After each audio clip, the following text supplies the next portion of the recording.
Monday, October 3rd, we had a normal day, just like any other day. We had our folks come in, we had a meeting, and then we deployed our team out.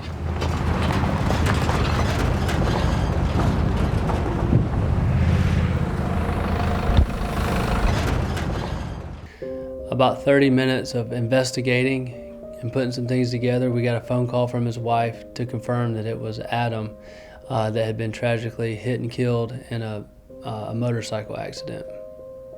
Since we've been in business, we've never had to run across any kind of hardships like that before. So we were really taken back. We've known him for almost 5 years, and as you know, you end up spending more time with people that you work with than almost your family, so they become family.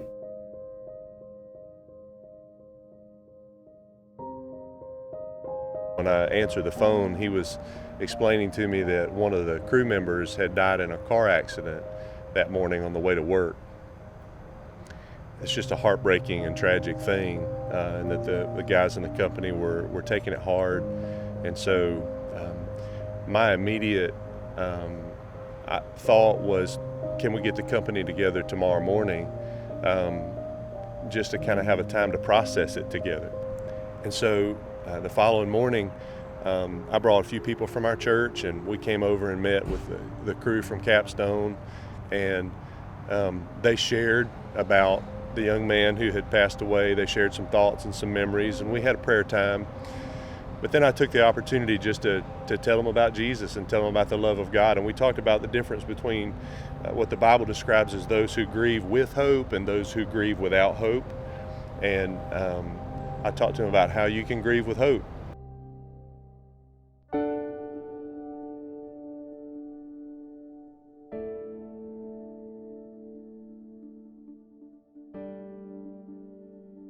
What does God set out in the Bible as the next steps after receiving Christ? And clearly it talks about baptism. And so, you know, we talked about, man, wouldn't it be cool if we could just baptize them here, you know?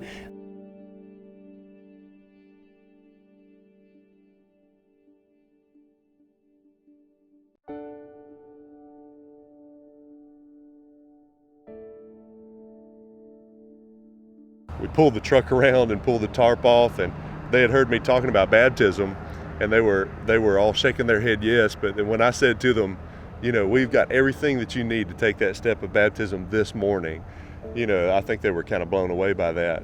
It was a cool October morning, and it was drizzling rain, and I jumped up in the pool and stood there freezing to death. I said, guys, I'm not asking you to do anything I'm not doing. I said, I know that most of you guys have done wild and crazy things that have been bad for you. I'm asking you to do a wild and crazy thing this morning that's actually good for your soul. And so one by one, they came up on the back of that flatbed truck and climbed up in that pool of cold water and let me baptize them. And they came up, and the joy on their faces was just incredible. To be able to share that story has been amazing.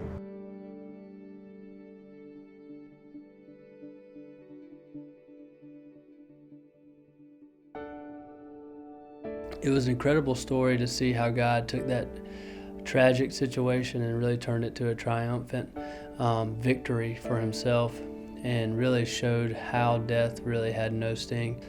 And his mom gave me a hug in tears at the receiving of friends, saying, I never thought I would say that my son's death was worth it, but his death was worth it, because I'm so honored that he was able to, his death was able to affect so many people for the Lord.